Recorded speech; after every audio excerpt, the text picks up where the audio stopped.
doenças hepáticas, vias biliares, das vias biliares, as colecistopatias e a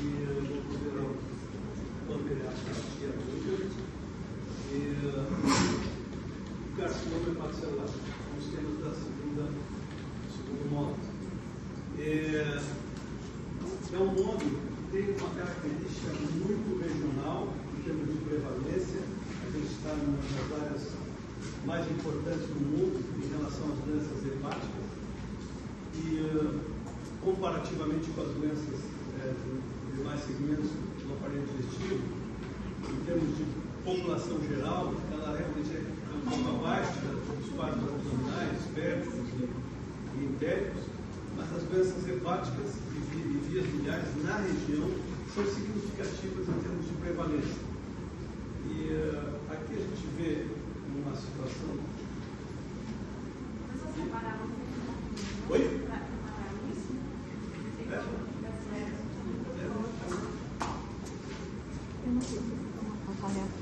Aparece tudo, né?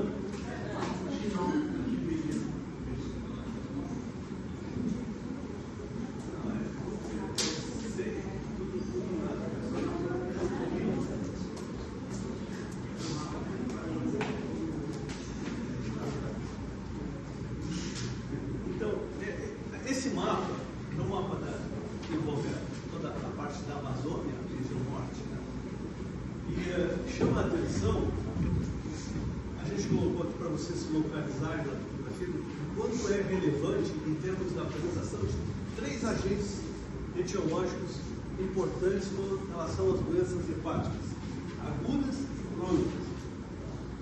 É extremamente importante que vocês compreendam essa diversidade que existe entre os agentes etiológicos, porque comparativamente com a literatura, você não vê que isso existe alguma, é muito relevante na região em relação às outras lugares do mundo. Então aqui vocês veem que nós temos a região de Manaus, né? E vocês têm então o Rio Negro, Rio Solimões, e as calhas do Rio Solimões, Juruá, Purus, Rio Madeira, que são calhas extremamente importantes do ponto de vista de locomoção das pessoas em grande densidade de população nessa região norte. A região do Rio Negro é uma região menos densamente povoada, mas de qualquer forma ela é representativa, principalmente nessas calhas norte aqui em cima, envolvendo São Gabriel da Cachoeira e algumas outras regiões que têm significação. Mas essas regiões dos Solimões e principalmente a região metropolitana de Manaus são regiões do Rio Madeira, são regiões importantes. Quando a gente compara com o resto da região norte, a região do Pará, que sobe o Rio Amazonas, que a densidade desses agentes etiológicos envolvendo vírus B, vírus C e vírus delta, eles caem significativamente em quantidade de casos e doenças agudas e crônicas. E claro, das suas complicações relativas a complicações fibrogênicas, basicamente está relacionada então à cirrose hepática e ao carcinoma hepatocelular. Então, essa visão geral ela é extremamente importante porque vocês não vão encontrar um texto para vocês lerem assim, hepatites agudas, não, hepatites crônicas, não existe isso. Existem sinais e sintomas que levam a pensar que o doente esteja envolvido por um quadro agudo. E a manutenção dessas alterações, persistência por períodos maiores de 6 meses, classificam então as doenças em envolvimento crônico.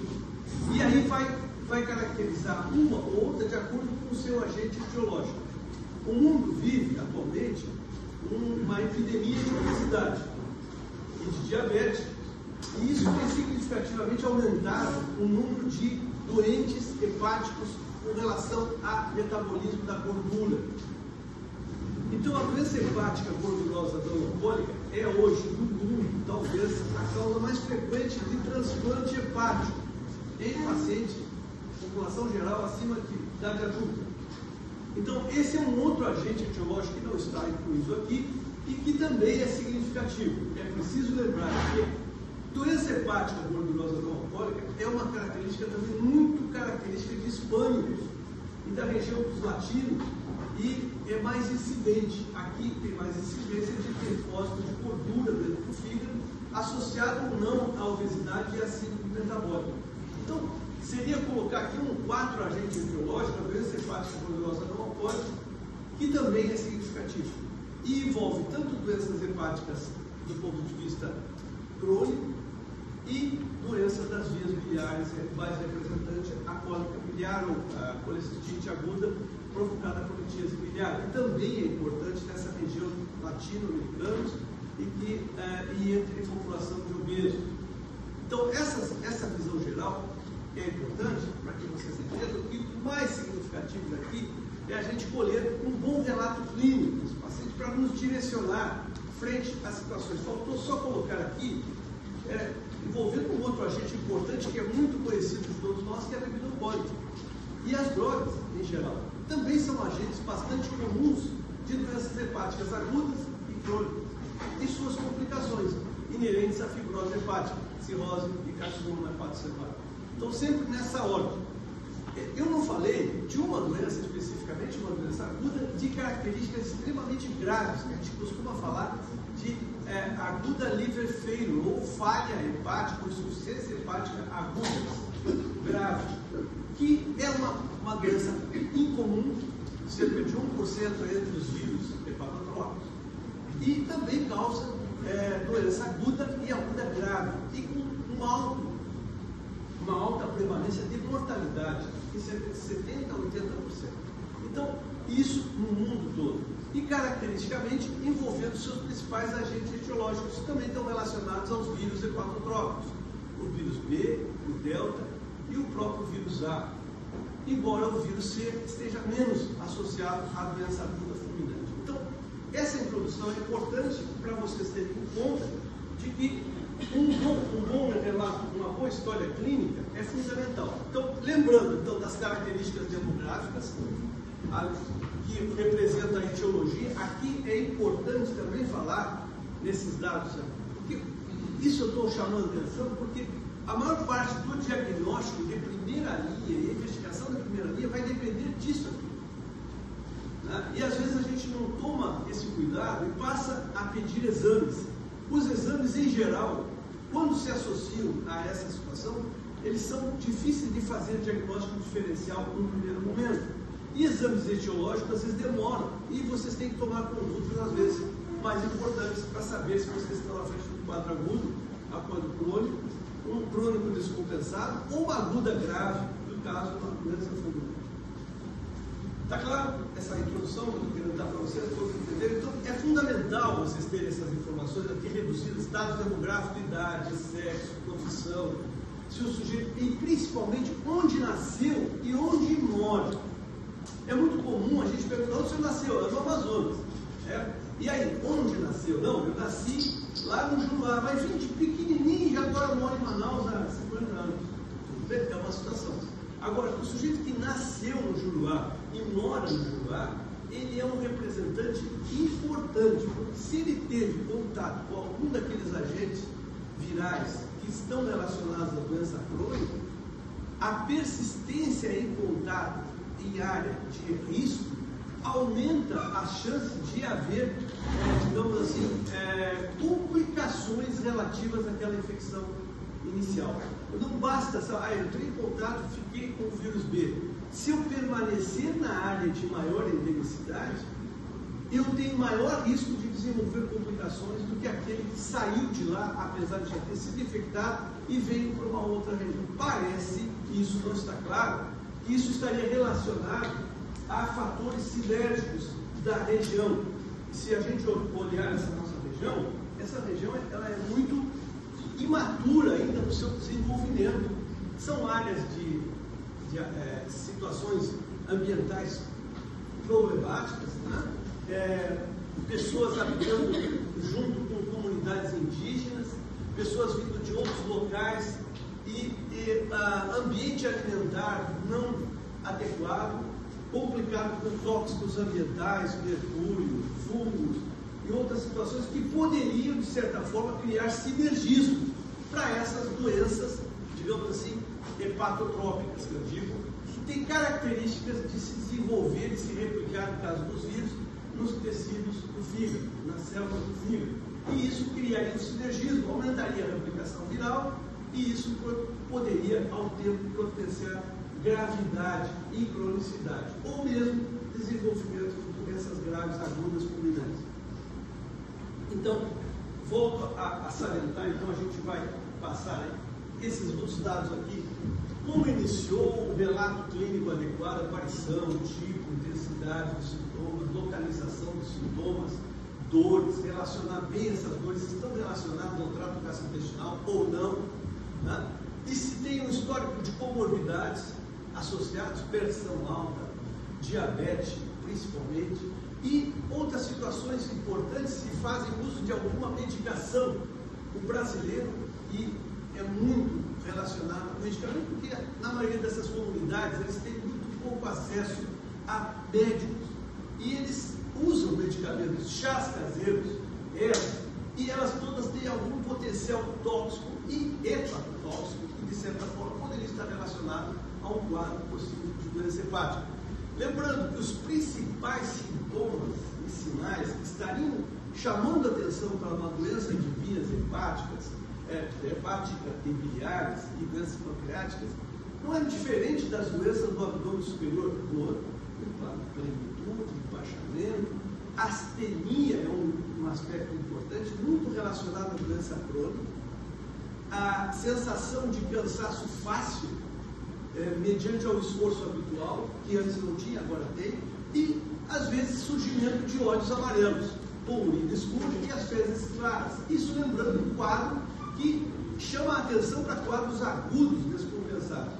Um caso pensar como hepatite aguda, um cálculo de vias biliares migrando para o colero, isso chama a atenção para uma obstrução de vias biliares, às vezes associada a coceira. Então, muito amarelo, prurido, isso chama a atenção para um quadro chamado colestase ou colestático, às vezes associado a colangite, que é a infecção dos ductos biliares por excessiva colestase, quantidade de bile estagnada, e que faz translocação bacteriana no intestino, produzindo o que a gente chama de colangite, que é traduzida pelaquela tríade famosa, né? Febre, dor e icterícia, que é a tríade Charcot, todo você sabe, esquece desse nome.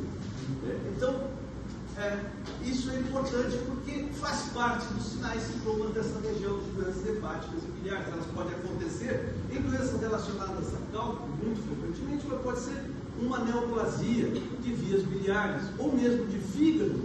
E é bom lembrar que existem vias biliares dentro e fora do fígado. Então, ainda por esse tempo, nós temos que diagnosticar se é uma colestase intra-hepática ou se é uma colestase extra-hepática. Então, vejam que os sinais e sintomas de como iniciar são fundamentais para nós entendermos a cronologia de uma doença aguda ou crônica. Em geral, algumas classificações colocam que esses sinais e sintomas, predominantemente evoluindo em 3 vezes, e remissão, eles falam e sugerem uma doença aguda. Agora, além de 6 meses, traduzem uma doença crônica. Então, agora é preciso que se entenda, assim como o dispéptico funcional, que tem sintomas intermitentes. Olha, tem sintomas que de repente melhoram, depois voltam.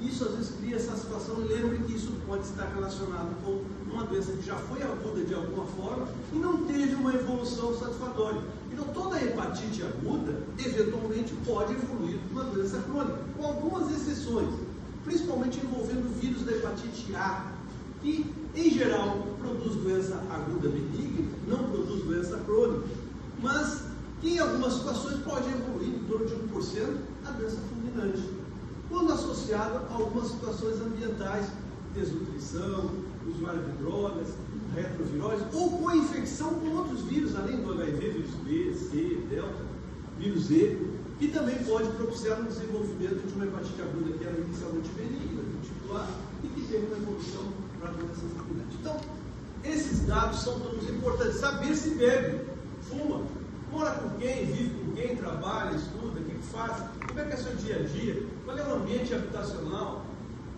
né? Se faz algum tipo de dieta ou atividade física. É muito comum hoje, isso muda um pouquinho a classe de atendimento, mas assim, eu faço aquela dieta de como um dia, não como no outro, e eu evito de comer isso, estou fazendo suplementos proteicos para ficar mais forte, e isso faz com que altere o metabolismo de carboidratos e há uma grande, por excesso de proteínas, então há grande domínio de predomínio de gordura, de fibra, esse causa de esteatohepatite muito comum entre jovens que usam esses suplementos proteicos, que tem a sua indicação absoluta, no sentido de que há uma reserva proteica perdida ou que necessita ser suplementada. E isso tem valores. E tem que ter avaliações individuais. Não pode ser uma fórmula geral e obter, eu quero aumentar a massa muscular, então eu tenho que consumir. Isso não funciona desse jeito. Então, isso é muito comum evoluir com anormalidade de enzimas hepáticas e dor no corpo direito. São situações que também produzem uma hepatite relacionada à doença hepática gordurosa. Não pode. Às vezes piora quando associada à bebida alcoólica. Então, só para chamar a atenção, claro, um outro detalhe importante, família. Qual é a quantidade certa da pessoa consumir tipo de proteína? Tem 2 gramas por quilo. Esse é o máximo admitido. Veja o seguinte, isso é aquele sujeito que malha ferro todo dia, ele precisa suplementar, porque a alimentação dele às vezes não é possível em quantidades para que ele obtenha um aporte proteico. Isso é muito individual. Ele está em competição, precisa fazer, não é uma regra geral. Isso varia de 0,8 até 2 por quilo. Então veja que não pode ser regra geral. Quando acontece a regra geral, de acordo com alguma situação que ocorra com aquele indivíduo, hipertensão, diabetes, obesidade ou outra situação, pode criar sinergia e produzir um agravamento da doença em vez de melhorar. Tá? Então, e aspectos de antecedentes familiares. Saber se o pai, a mãe, os irmãos têm doenças associadas, principalmente carcinoma hepatocelular. Se já morreu alguém e que naquela região é fundamental, porque quase todos têm um histórico familiar relativo a isso. Então, são dados que a gente tem que ter em mente. O exame físico, aqui a gente tem algumas classificações que a gente tem que ter em conta. Performance status, sabe se o paciente está ativo do trabalho ou não, se ele executa ou alteração do seu dia a dia. Depois eu vou mostrar para vocês a classificação, boto lá no clássico, a classificação do performance status, mas o Glasgow, a classificação de Glasgow, de estado de lucidez, a parte de adaptação do neurológico, é doença grave, no sentido de saber se existe possibilidade de deterioração de atividade mental. Se estamos na frente do quadro de encefalopatia, isso vai ser importante porque o metabolismo, principalmente envolvendo a amônia, está relacionado à disfunção hepática. E isso permite que haja alteração da circulação daquilo que não foi metabolizado, e isso circula no cérebro e cria problema a nível de ácido-óxidos, produzindo quadro de encefalopatia, de graus variáveis até coma hepático, dependendo da situação. É muito comum em diagnóstico na doença aguda fulminante. Então, aquela doença aguda que era leve, era uma hepatite aguda leve, e que de repente começa a alterar o estado mental, deve-se chamar atenção para o quadro de hepatite aguda fulminante. É raro, mas ele ocorre dessa forma e a gente tem que estar atento. Então, alterações hepáticas podem fazer com que existam alterações do ponto de vista neurológico por metabólitos que não foram metabolizados pelo fígado adequadamente, circulam e vão produzir lesão do cerebral. Sinais vitais, peso, altura para definir a obesidade. E importante aqui também chamar a atenção para a massa muscular. A perda acentuada de massa muscular é uma coisa que ocorre muito comum pelo avanço da idade, fica perdendo massa muscular. Uma perda de massa muscular acelerada num paciente mais jovem chama a atenção para uma alteração que esteja relacionada ao metabolismo de proteínas e às vezes falência de doença do fígado. É uma doença muito grave e chama sarcopenia, está associada principalmente ao carcinoma hepatocelular e é um prognóstico muito ruim na doença hepática crônica, principalmente quando acompanhada de encefalopatia, que evolui para estados assim, bastante alterados e que dificultam, às vezes, a colocação do paciente em lista de transplante, por causa das manifestações orgânicas do quadro de desnutrição proteica. No mais, chama atenção, é claro, para examinar fígado, baço e avaliação presença de ascite. A ascite quando detectada, é sempre sinal de mau prognóstico. Significa disfunção hepática grave, assim como icterícia, que seja determinada, e a presença de eritema pulmonar são também sintomas bastante importantes no sentido de detectar doença hepática aguda e já caminhando para um quadro de cronicidade. Então, se eu peço ao paciente que tem doença aguda, de evolução pelo menos a menos de 3 meses, e tem presença de ascite, ou tem um histórico de eritema pulmonar, perda de massa muscular, astenia, e eu ainda não tenho resultados dos exames sorológicos, isso chama a atenção de uma doença em evolução, uma doença crônica em evolução, e não uma doença aguda. Porque a história do paciente sempre vai relacionar-se àquele momento que criou a descompensação. Ele pode se referir ao aumento do abdômen, edema dos membros, e às vezes eu tenho icterícia, mas na primeira conversa, para ele, isso iniciou a semana passada.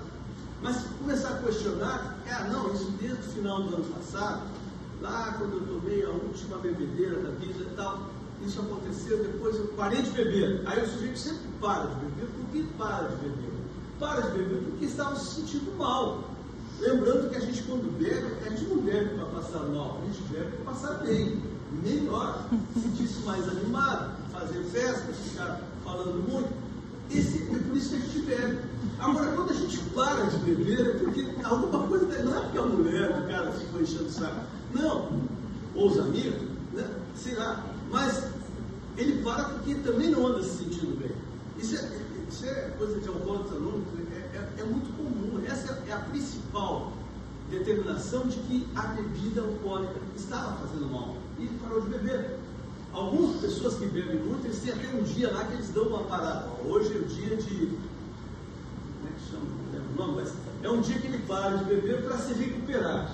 Aí ele volta a beber, pela terça, quarta-feira ele para, aí só volta a beber na quinta. Por que isso? Porque se ele fizer isso, ele sente-se melhor. Então, é importante que vocês tenham isso para que tenham o dano, avaliar a possibilidade de dano desses agentes. Eu estou falando essas coisas porque... Primeiro, porque se vocês não perguntarem isso, vocês não vão encontrar exames de primeira linha que façam um diagnóstico. E aí você não tem o que fazer a não ser esperar 1 mês, 2, que é resultado de exames. Então, e para ir para fim de tudo isso, para a gente iniciar, então, existem testes para avaliar isso. Apesar do fígado ser um órgão bastante grande, a gente não tem muitos testes que sejam confiáveis para dizer o dano hepático. Não existe 1 ou 2, existe um conjunto deles. Então, eles não se alteram isoladamente, nunca. Então, um exame alterado não significa muita coisa. Agora, no conjunto, ele vai sinalizar para alguma coisa ou outra. Então, por isso que é importante associar essas coisas àquela história clínica ou exame físico que vocês tiverem. Senão, vocês não vão fazer uma chave diagnóstica. E é importante aqui nesse estudo americano, que já foi feito há bastante tempo, mas ele estimou aqui, a isolada dos Estados Unidos, trabalho de população realizado entre 99 e 2002, estimou que a alanina aminotransferase, a TGP, estava presente em 89 pacientes dos entrevistados. Então, quer dizer, em torno de quase 10% é comum a gente encontrar alterações de TGP isoladamente. Isso não tem uma significação, em princípio, de alguma situação. Pode estar associado a estresse físico, fazer uma atividade física muito intensa, ou desnutrição, ou excesso de bebida alcoólica, mas isoladamente, às vezes, ela não sinaliza muito. Então, ela tem que ser monitorada, criar um histograma para avaliar o perfil de evolução das enzimas juntas, em conjunto. E veja que isoladamente, então, os 10% dos entrevistados tinham uma alteração e não tinha uma representação diagnóstica definida. Existe um parâmetro internacional que fala que entre 19 e 30 valores de TGP e PGO que a gente considera alterados. Esses valores são uma chave internacional para vocês entenderem, acima disso ou abaixo disso está um valor alterado. Está claro? É sempre importante dar uma revisada na anatomia dessa coisa, porque os testes hepáticos estão muito relacionados, então, ao termo funcional e a termos de circulação. Vejam que essa circulação hepática ela é impressionante, porque aqui desse outro diapositivo, a gente vê,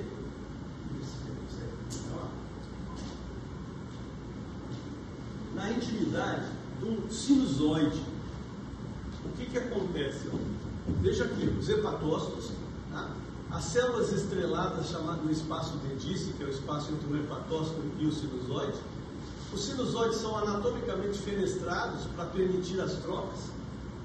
E que, vejam que essa célula estrelada é uma célula extremamente importante, porque a partir do mecanismo de lesão, ela é estimulada, que está sendo agredida, e produz o início de todo o processo fibrogênico, por estímulo de reação inflamatória. Então, esse processo todo, quando evolui, olha, vocês veem aqui a ativação das células estreladas, elas meio que bloqueiam essa região.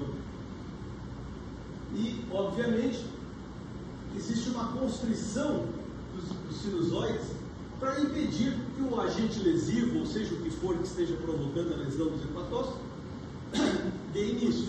A célula estrelada cria esse depósito de colágeno, tentando isolar isso aqui.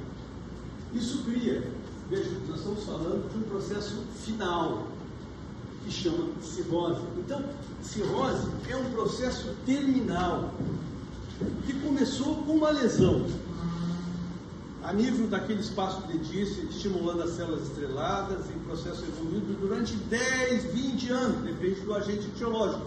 Alguns agentes são mais rápidos, depende da idade também, de bebida associada de HIV, outras doenças conjuntas, às vezes acelera, mas o processo inicial e terminal é este.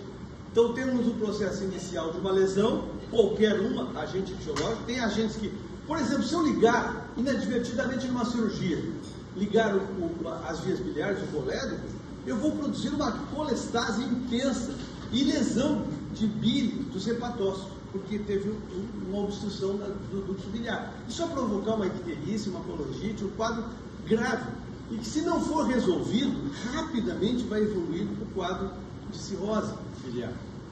Então, e claro que no caso vai passar por uma série de complicações, que vão colangite e outras coisas chegando, mas o processo, se não for resolvido, ele termina com isso. O processo cirrótico é um processo terminal. Então, sempre que vocês pensarem em cirrose, e aqui, um patologista disse há algum tempo atrás que a cirrose era irreversível, é um processo que não tem mais volta. É como tu derrubar aqueles dominó, assim, ele vai caindo até o último, se tiver, vai caindo. Teve alguns estudos que disseram que depende do estágio. Aí se criou um estágio de cirrose, tá? Que vai variando. Vai variando. Tem o estágio 0, 1, 2, 3, 4, 5 terminal, 6. Então, dentro desse estágio permitiram, porque surgiu o transplante nesse meio tempo. Nesse meio tempo surgiu o transplante. Ao surgir o transplante, ele precisava pegar os pacientes numa fase boa, porque não adianta eu retirar o fígado e botar o outro se o organismo inteiro já estava muito doente por falhar o fígado que estava lá naquele paciente. Então, esse paciente não adianta transplantar, eles vão complicar. Então, estágios terminais de cirrose não é o melhor estágio para colocar o paciente em transplante. Mas também não pode ser um estágio inicial, por quê? Havia reversibilidade do processo.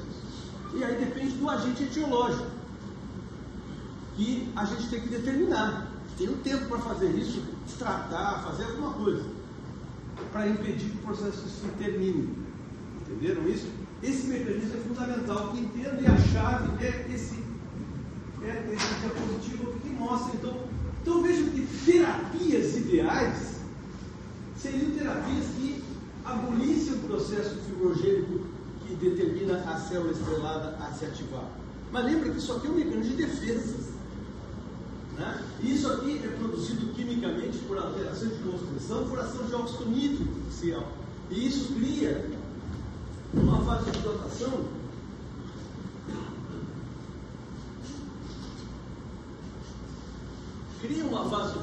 essa constrição, esse território todo aqui, ó. Então congestiona sangue por causa daquela constrição dos capilares por ação de óxido nítrico, que vai produzir o processo fibrogênico. Mecanismo de defesa, já que está havendo dificuldade de circulação, existe uma constrição por efeito de óxido nítrico. E isso cria vasodilatação em todo esse território, porque lá existe constrição. E essa vasodilatação determina aumento do vaso, isso aqui a gente chama de hiperesplenismo, e isso aqui vai ser determinante na formação da circulação colateral em todo o território do sistema porta, ou sistema esplânico. E aí determina a vasodilatação tanto no território da mesentérica superior quanto da mesentérica inferior. Está claro? Bom, aí as aminotransferases são as enzimas, digamos assim, hepatocelulares, enzimas que avaliam os ductos biliares. Quando lesado esses ductos biliares, às vezes um agente etiológico determina uma lesão de células, de hepatócitos. Outros têm algum tropilo que produz mais lesões a nível de ductos biliares. E aí, os marcadores dessas lesões preferenciais envolvem fosfatase alcalina e gama-GT. Alguns outros marcadores, como a deshidrogenase lática, que são marcadores mais relacionados à destruição celular, não estão relacionados especificamente à disfunção hepática primária. Elas podem estar relacionadas à disfunção hepática secundária, por algum outro motivo que esteja o fígado falhando, e aí secundariamente a DHL pode ficar alterada. O TAP e a albumina são especificamente de síntese, de função do hepatócito. Ao produzir menos proteínas, por causa daquela vascularização alterada, a síntese hepática fica diminuída, porque os hepatócitos morrem, e produz menos as coisas que ele deveria produzir. Entre a albumina e o TAP são agentes que avaliam basicamente síntese proteica. Então eles têm essa finalidade. É claro que eles vão estar relacionados então à função hepática direta. E existe uma classificação que a gente vai usar muito, a Charles-Cook, no sentido que avalia a função hepática principalmente nos cirróticos, e que nos diz A, B e C se os cirróticos têm uma situação de irreversibilidade ou não. Então, Chal de A significa que o paciente ainda tem uma reserva funcional hepática boa. Reserva B e C, Chal de B e C, reserva funcional muito ruim, muito reservado. Já tem ascite, tem encefalopatia e a albumina muito baixa, abaixo de 3,5. Aqui as referências. Como eu falei lá no início, em torno de 3 meses de alteração de enzimas em quadro clínico sugere doença aguda. Além de 6 meses de evolução, sugere doença crônica. Vejam que 3 e 6 meses são... se vocês pegarem alguém que tivesse uma hepatite aguda isquémica, que tenha passado mal, geralmente adulto, porque crianças têm boa evolução, esses adultos eles têm um mal-estar que se prolonga. Às vezes a urina muda de cor, fica mais escura, mais clara. Isso não passa de 6 meses. Por isso que existe uma chave entre 3 e 6 meses. Se passar de 6 meses, vocês têm que imaginar o seguinte: esse paciente tem que ser investigado. Por quê? Ele pode estar evoluindo para doença crônica ou para uma hepatite crônica, por alterações naquela região lá, envolvendo células granuladas, atividade fibrogênica. Às vezes, nesse momento, é necessário fazer uma biópsia hepática para determinar o grau, a atividade e tentar ver se a gente observa aí algum agente etiológico que esteja relacionado a isso. Então, nesse momento, a biópsia ajuda e tem uma finalidade no sentido etiológico, porque às vezes só os exames de pesquisa daqueles agentes virais, quando são vírus, a gente determina o vírus, mas foi só o vírus, e se ele bebia junto? O que está provocando o problema maior? O remédio do vírus eu tenho, o antiviral, mas para bebida alcoólica, para gordura, e para diabetes, e para síndrome metabólica, e para os chás que ele toma, o tóxico, alguma outra coisa, eu não tenho especificamente um remédio. Às vezes a doença autoimune, eu não falei, mas, por exemplo, de repente o sistema imunológico fica muito louco e resolve produzir anticorpos contra as células do fígado e produz uma hepatite autoimune. Isso é muito comum nas crianças e nas mulheres depois da menopausa. São os dois extremos, e principalmente no sexo feminino. Então, mulheres, crianças e depois da menopausa são mais sugestivas, mais sugestionadas a ter doença autoimune. Então, nesses períodos, se começa a alterar as enzimas hepáticas, ou se depois da Covid tiveram permanentemente alterações de enzimas hepáticas, isso sugere um desenvolvimento do sistema imune anômalo. Então tem que ser investigado pesquisando autoanticorpos, para saber se a pessoa está produzindo anticorpos contra as células hepáticas.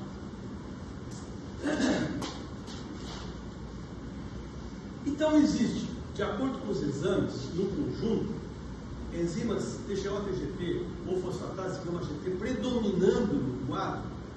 O cara tem 7.000 de transaminases e tem 50, 300 de alfosfatase gama-GT. Bom, isso aí é um nítido quadro celular.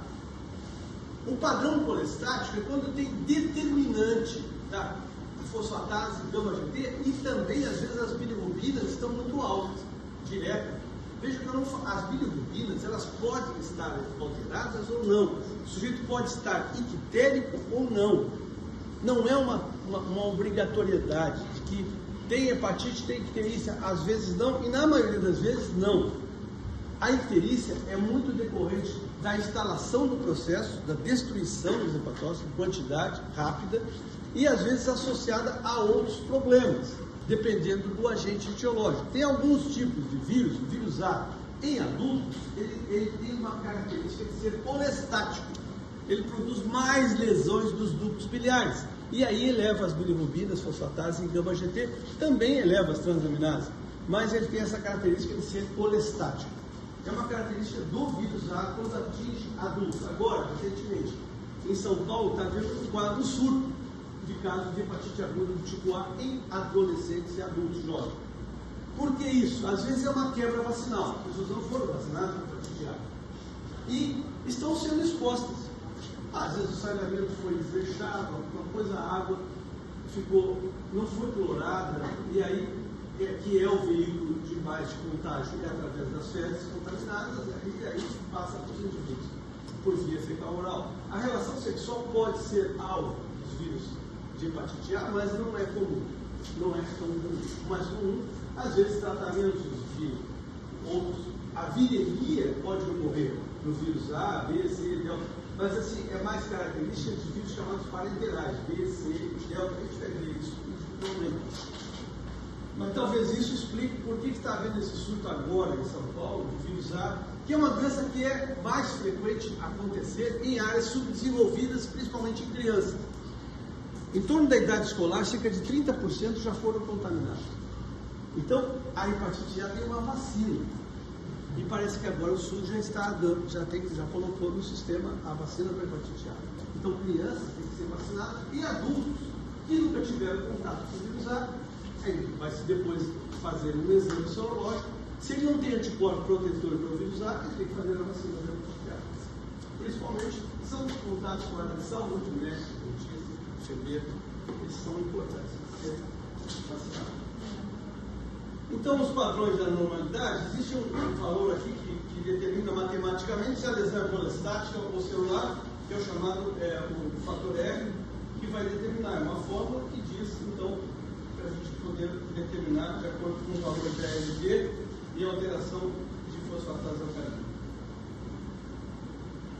A relação entre uma e outra, às vezes, sugere algum agente etiológico, mas, em geral, essa relação, isso é muito alterações de laboratório, mas em geral a AST ela é mais competitiva, essa hepática gordurosa, alcoólica, alcoólica, e a LT, mas esse valor ele tem uma relação que não é muito absoluta, né? Mas de qualquer forma pode explicar. Lembrando então aqui da insuficiência hepática aguda, do ponto de vista clínico a gente não tem muita informação. O paciente vinha evoluindo com icterícia e de repente começa a ficar sonolento. O exame de primeira linha, transaminases, mostra as transaminases de 7.000, 5.000. Isso chama atenção para uma hepatite aguda que a gente poderia considerar grave. Tem um valor que determina isso, em termos de gravidade.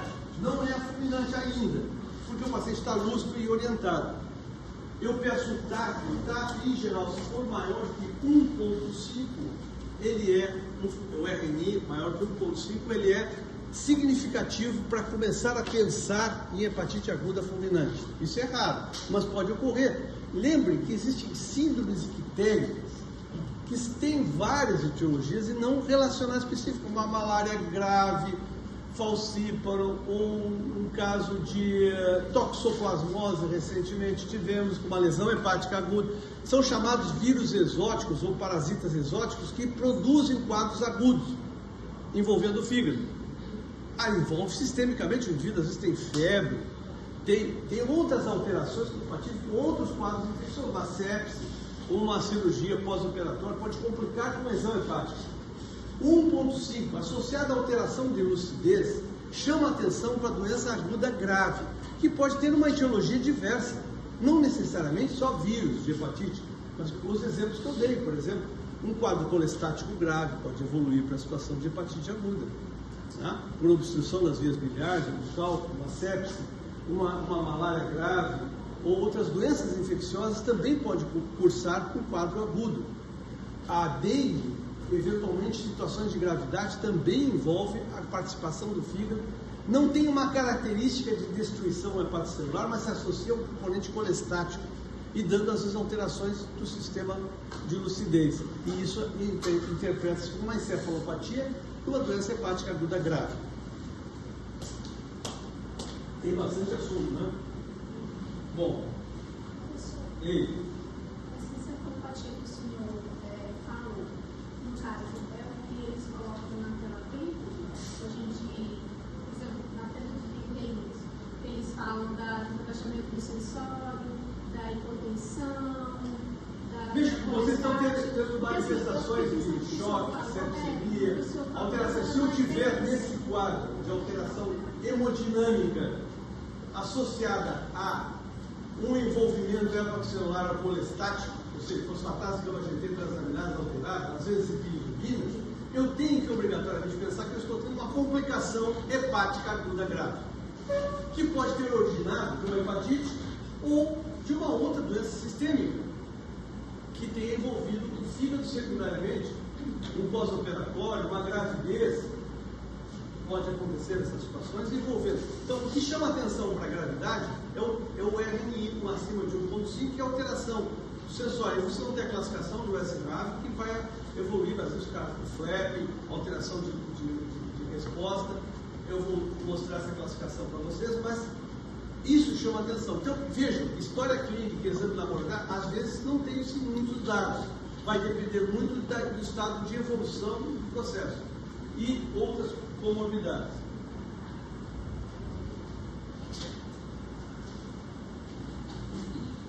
Aqui tem uma relação de doenças que estariam relacionadas, por exemplo, a elevações marcantes de transaminases, acetaminofém, reações a drogas, hepatite viral aguda, alcoólica, hepatite autoimune, doença de Wilson, que é depósito de cobre, hepatite isquêmica, síndrome de Budd-Chiari, que é uma trombose subrepática, síndrome de obstrução sinusoidal, síndrome de HELP, né? Anemia hemolítica, né? Infiltração maligna, hepatectomia pós-operatória, toxina, sepse, choque térmico. Então, são todas situações sistêmicas, primárias e secundárias que podem, eventualmente, evoluir.